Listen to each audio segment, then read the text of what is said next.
इन लोगों के साथ भी थे और वहां जाके पता चला कि गिद्ध की तरह जैसे लाश को नोचने का काम ये लोग करते थे। और हम लोग विदा हो गए, प्रणाम करके इधर चले आए। अरे विधवा विलाप करने से क्या होगा? सच्चाई यही है कि देश के प्रधानमंत्री नरेंद्र मोदी जी हैं और पूर्ण बहुमत के साथ हैं। और हमारा हो या तेलुगु देशम पार्टी का हो, प्री पोर अलायंस है और यह अलायंस फेविकोल से सटा हुआ है। आपके साथ भी रह के आपका चरित्र भी देख चुके हैं। गिद्ध की तरह आप लोग नोचते हैं। दिशा की मीटिंग नहीं हुई 5 साल तक, दिशा की मीटिंग नहीं होने दी पश्चिम बंगाल की सरकार ने।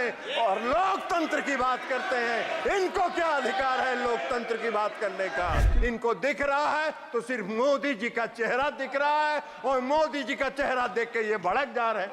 साहब बात देख नहीं रहे, लेकिन भड़किएगा तो क्या करिएगा? देश की जनता को वही चेहरा पसंद है तो इसलिए वो चेहरा आगे बढ़ रहा है।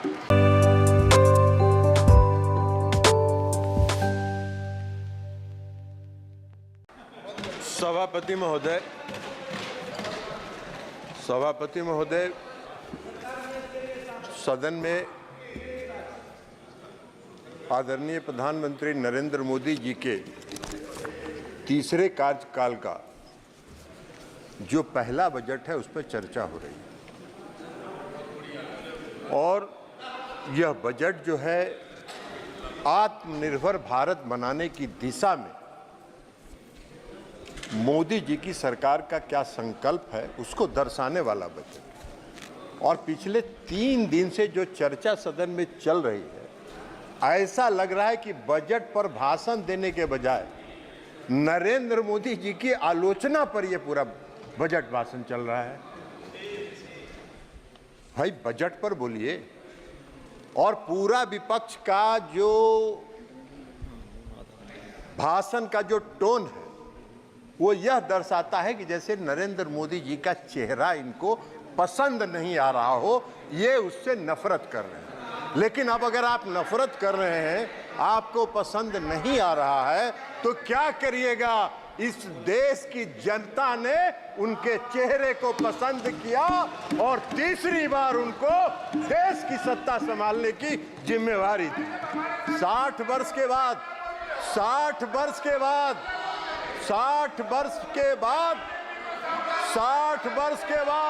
जयप्रकाश जी, मोदी जी की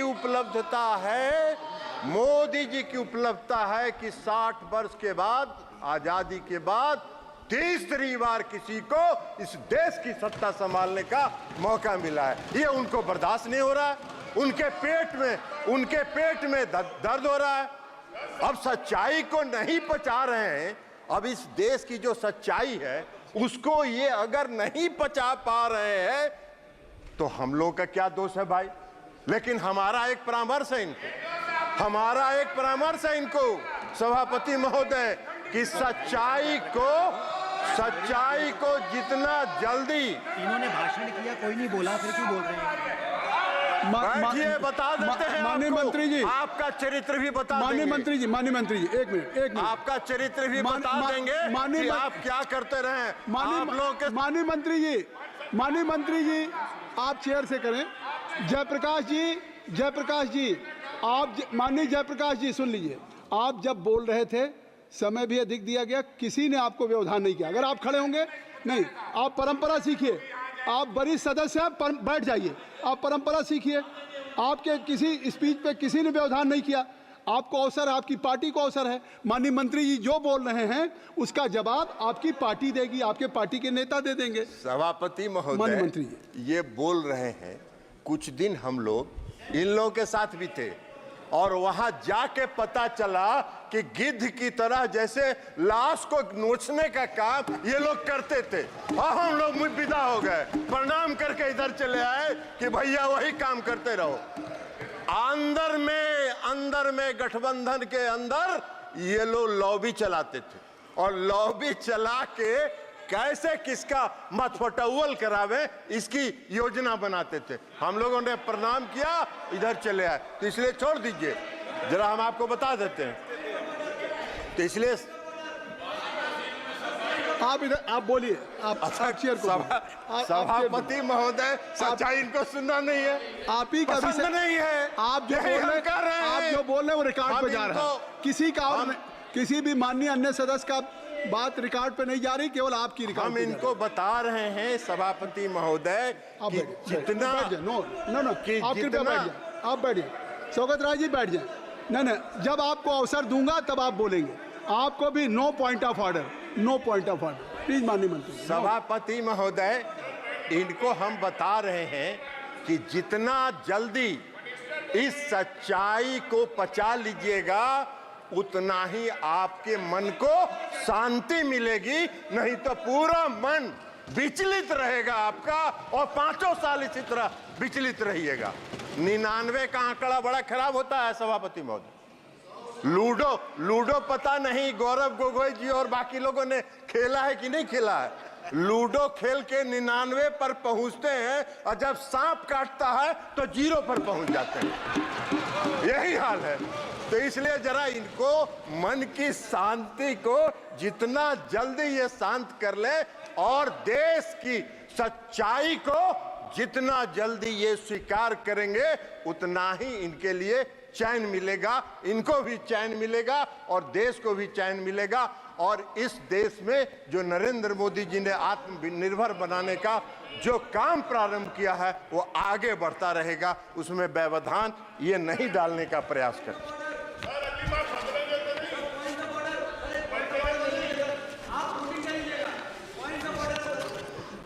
नो पॉइंट ऑफ ऑर्डर अब इनको ड्यूरिंग एनी मिनिस्टर स्टेटमेंट या स्पीच आप पॉइंट ऑफ ऑर्डर आप लिख के भेज दें, आप लिख के भेज दें। बजट का ही मंत्री। स्पीच चल रहा है, बैठिए, आपको बजट समझ में आता, आपको बजट में अभी बता देंगे। एक का बजट का भाषण, बजट समझ में आ रहा है। तीसरे कार्यकाल का जो पहला बजट आया अब इनको नहीं दिखाई पड़ रहा है। इनका एक एजेंडा रहता था, बेरोजगारी है इस देश में, रोजगार पर चर्चा नहीं हो रही है। इस पहले बजट में 4.1 करोड़ रुपए 1 करोड़ लोगों के रोजगार सृजन की चर्चा है, वो इनको दिखाई नहीं पड़ रहा है। वो इनको दिखाई पड़ेगा भी नहीं, क्योंकि मन तो इनका विचलित है, मन इनका अशांत है, तो वो कहां से दिखाई पड़ेगा इनको। अब एक्चुअली अब वास्तव में हुआ क्या है कि तीसरे कार्यकाल का ये पहला बजट आया, मोदी जी ने पहला बजट मोदी जी की सरकार ने पेश किया और जो पहला गुगली मोदी जी ने फेंका है इस बजट के माध्यम से, तो ये बोल्ड आउट हो चुके हैं और उसी बोल्ड आउट की छटपटाहट में ये अपना भावना व्यक्त कर रहे हैं। विधवा विलाप किए जा रहे हैं। अरे विधवा विलाप करने से क्या होगा? सच्चाई यही है कि देश के प्रधानमंत्री नरेंद्र मोदी जी हैं और पूर्ण बहुमत के साथ हैं। इस सच्चाई को स्वीकार करिए। और अभी तो शुरुआत हुआ है, अभी तो शुरुआत हुआ है, तो पहला साल है। अभी 5 साल देखिए, 5 साल के बाद मैदान में कहीं नजर नहीं आइएगा। वही होगा कि 99 पर सांप काटेगा और 0 पर पहुंचिएगा। यही होने वाला है।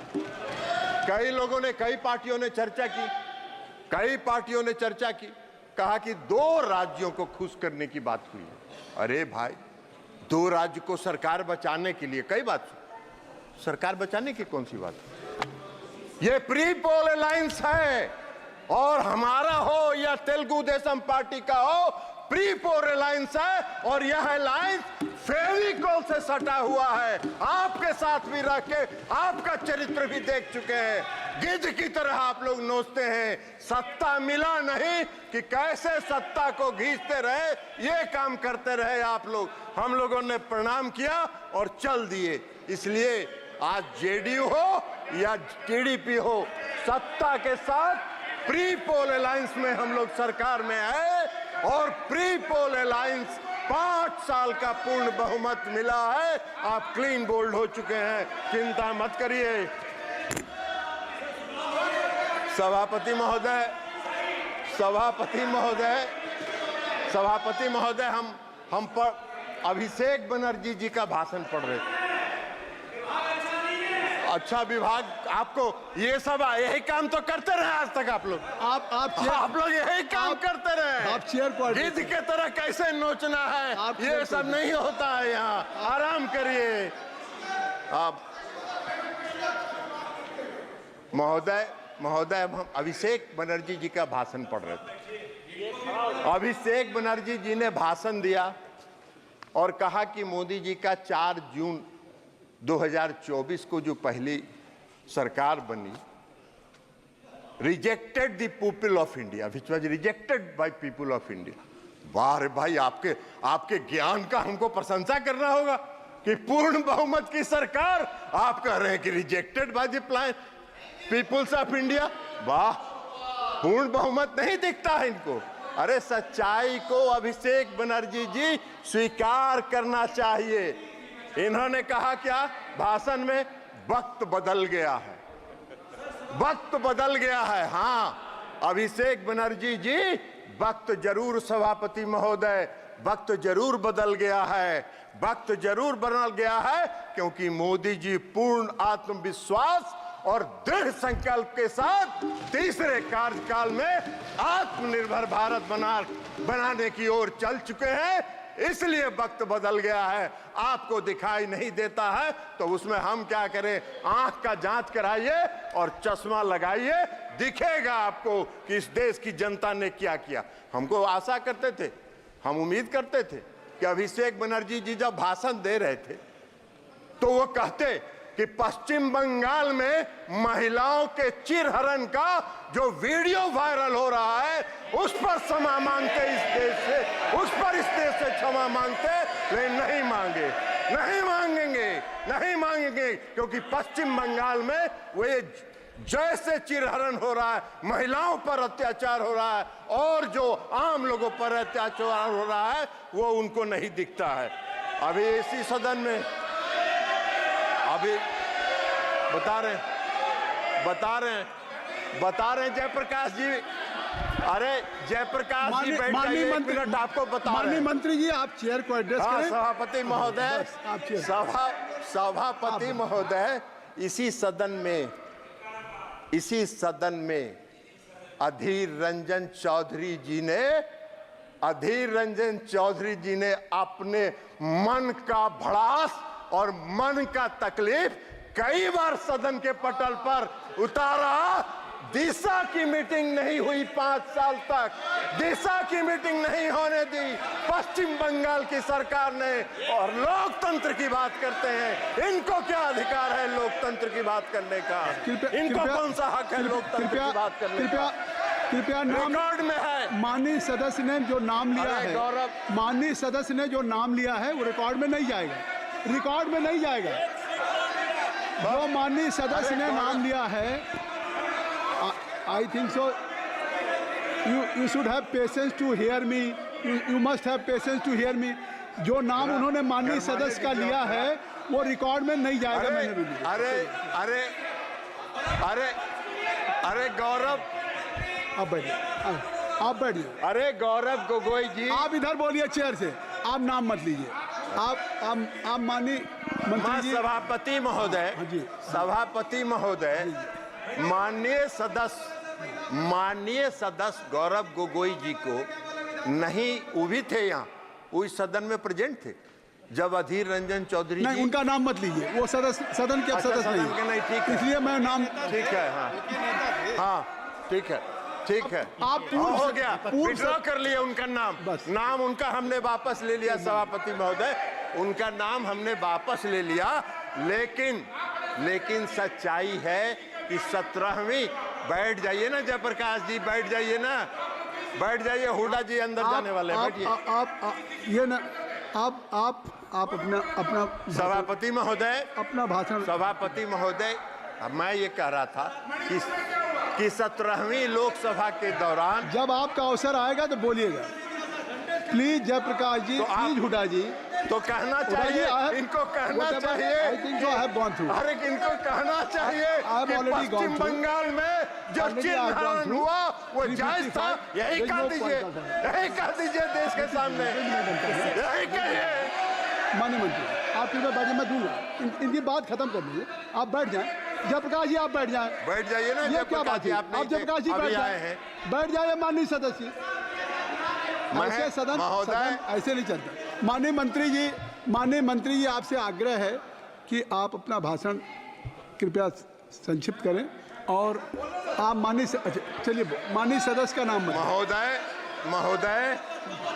महोदय मैं नाम नहीं ले रहा हूं, मैंने नाम वापस ले लिया, नाम हमने विड्रॉ कर लिया। अब हम ये कह रहे हैं कि 17वीं लोकसभा में उस समय माननीय विरोधी दल के नेता और सबसे बड़े पार्टी के जो नेता थे, उन्होंने सदन के अंदर कई बार अपनी पीड़ा का इजहार किया कि उनके क्षेत्र में दिशा की बैठक होने नहीं दी जा रही है, और गौरव गोगोई जी बैठे हुए थे। गौरव गोगोई जी उसके गवाह हैं। जयप्रकाश जी तो उसमें थे नहीं, ये कहां से जानेंगे? तो इसलिए गौरव गोगोई जी के सामने पीड़ा हुई। एगो सीट कांग्रेस को दिया, कांग्रेस ने दिया नहीं, एक कांग्रेस एक को सब। अब उसके बाद भी लगे हुए हैं, तो लगे रहिए मुन्ना भाई, कुछ न कुछ तो मिलेगा। लेकिन 99 वाला भी खतरा है, सांप का अगर काटा तो 0 पर आइएगा। लेकिन लगे रहिए, क्या करिएगा। और पूरा भाषण हमने शैलजा जी का भी सुना, शैलजा जी का भी भाषण हमने पूरा सुना, और शैलजा जी का भाषण हमने सुना, वो पूरा हरियाणा केंद्रित था। अरे ये देश का बजट है, हरियाणा का बजट थोड़े है। जयप्रकाश जी भी अभी बोल रहे थे पूरा हरियाणा केंद्रित। अरे देश का बजट है भैया, देश पर बोलो, देश और नरेंद्र मोदी जी पूरे देश को आगे बढ़ाना चाहते हैं। ये उनका संकल्प है, ये उनका आत्मविश्वास है। इसलिए मैं समझ दूंगा, मैंने कहा है, अब मैं दूंगा। आप बैठ जाइए जयप्रकाश जी डिक्टेट नहीं कर सकते सदन में, आप बैठ जाएं। मैंने हुड्डा जी को कह दिया, रूलिंग दे दिया, आप बैठ जाइए। अब अध्यक्ष महोदय, सभापति महोदय, वित्त मंत्री का आप बैठ जाएं, कृपया आप सब लोग बैठ जाएं। तो हमने ये कहा कि पूरे 3 दिन तक ये बजट पर कम बोलते रहे।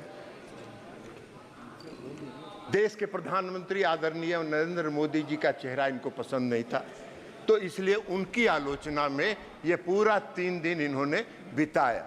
अब बजट में जो प्रावधान है उसको इनको दिखाई ही नहीं पड़ा, वो देखना भी नहीं चाहते, इसलिए कि ये तो पीड़ा में है, अंदर से कष्ट में है, विचलित है। तो मन जब विचलित रहता है तो सच अच्छी बात दिखाई नहीं पड़ती है, इसलिए कह रहे हैं इनको। बजट के भाषण में, वित्त मंत्री जी के बजट के भाषण में साफ लिखा है कि 9 प्राथमिकताओं के संबंध में प्रयासों की परिकल्पना की गई है, और वो 9 प्रयास देश को आत्मनिर्भर भारत बनाने की दिशा में ले जाएगा। ये इस बजट में है, ये उनको दिखा नहीं। पहला क्या है? कृषि में उत्पादकता और अनुकूलता, रोजगार और कौशल प्रशिक्षण, समावेशी मानव संसाधन विकास और सामाजिक न्याय, विनिर्माण और सेवाएं, ऊर्जा सुरक्षा, अवसंरचना, नवाचार, अनुसंधान और विकास, और अगली पीढ़ी के सुधार। तो प्रधानमंत्री नरेंद्र मोदी जी तो अभी की पीढ़ी के अलावा अगली पीढ़ी तक भी सोच रहे हैं, इनको ये दिखाई नहीं पड़ रहा है। तो अब ये दिखाई नहीं पड़ रहा है तो इसमें हमारा क्या दोष है? आपका मन विचलित है, हम भगवान से प्रार्थना करते हैं कि आपके मन को जल्दी शांति प्रदान करे, मन के आत्मा को जल्दी से विचलापन खत्म हो, ताकि आप उससे बाहर निकलिए और देश की कल्पना के बारे में सोचिए। इनको दिखाई नहीं पड़ रहा है कि रक्षा के क्षेत्र में माननीय वित्त मंत्री जी जो बजट पेश किया गया है उसमें 4.54 लाख करोड़ रुपए का प्रावधान किया गया है। ये इनको तो दिख नहीं रहा। ये पूरा देश के लिए है, ये देश की रक्षा और सुरक्षा के लिए है। इनको ये नहीं दिख रहा है कि ग्रामीण विकास के क्षेत्र में 2.65 लाख करोड़ रुपए का प्रावधान किया गया है, वो इनको दिखेगा नहीं। इनको नहीं दिखेगा कि कृषि को अभी चर्चा कर रहे थे माननीय सदस्य श्री सभापति महोदय जयप्रकाश जी, कह रहे थे कृषि का बड़ा नुकसान हो रहा है। अरे कृषि के क्षेत्र में 1.52 लाख करोड़ रुपए का प्रावधान इस बजट में किया गया है, वो आपको नहीं दिख रहा है। शिक्षा के क्षेत्र में 1.25 लाख करोड़ का प्रावधान किया गया है, वो इनको नहीं दिख रहा है। स्वास्थ्य सूचना एवं प्रौद्योगिकी के क्षेत्र में 1.16 लाख करोड़ का प्रावधान किया गया है, वो इनको दिख नहीं रहा है। इनकी नजर से ओझल हो रहा है। इनको दिख रहा है तो सिर्फ मोदी जी का चेहरा दिख रहा है, और मोदी जी का चेहरा देख के ये भड़क जा रहे हैं। साहब बात देख नहीं रहे, लेकिन भड़किएगा तो क्या करिएगा। देश की जनता को वही चेहरा पसंद है, तो इसलिए वो चेहरा आगे बढ़ रहा है। ऊर्जा के क्षेत्र में, समाज कल्याण के क्षेत्र में और कॉमर्स और इंडस्ट्रीज के क्षेत्र में जो प्रावधान इस बजट में है, वो इनको देख नहीं रहा। तो इनको दो बात दिख रहा है। एक बात मोदी जी का चेहरा जो इनको पसंद नहीं है, तो उसमें देश की जनता उनको पसंद करती है। आपके पसंदगी नापसंदगी का कोई अर्थ नहीं है। आप जितना जल्दी उसको स्वीकार कर लीजिए और मोदी जी का चेहरा पसंद करने लगिएगा, उतनी ही जल्दी आपके मन को शांति मिलेगी, ये हम आपको कह रहे हैं। और दूसरा इनको दिख रहा है बिहार और आंध्र प्रदेश। अरे भैया, ये जो पूरा बता दिए, इसमें बिहार और आंध्र प्रदेश आता है क्या? पूरा बिहार और आंध्र प्रदेश आता है क्या? पूरे देश के विकास के लिए मोदी जी संकल्पित हैं। मोदी जी की सरकार संकल्पित है। आत्मनिर्भर भारत बनाने की दिशा में आगे बढ़ रहे हैं, आगे बढ़ते रहेंगे। पूरी आत्मविश्वास, इच्छा शक्ति और दृढ़ संकल्प के साथ आगे बढ़ रहे हैं, और इसलिए इस बजट का हम समर्थन करते हुए अपनी बात समाप्त करते हैं। बहुत बहुत धन्यवाद। अगर आपको हमारा वीडियो पसंद आया हो तो बिहान इंडिया के चैनल को लाइक कीजिए, सब्सक्राइब कीजिए और अपने परिवार और अपने दोस्तों के साथ शेयर करना ना भूलें। साथ ही हमारा बेल आइकन भी जरूर दबाएं, और हमारा चैनल ट्विटर, फेसबुक और यूट्यूब पे है, तो तीनों जगह अपना सपोर्ट जरूर दिखाएं।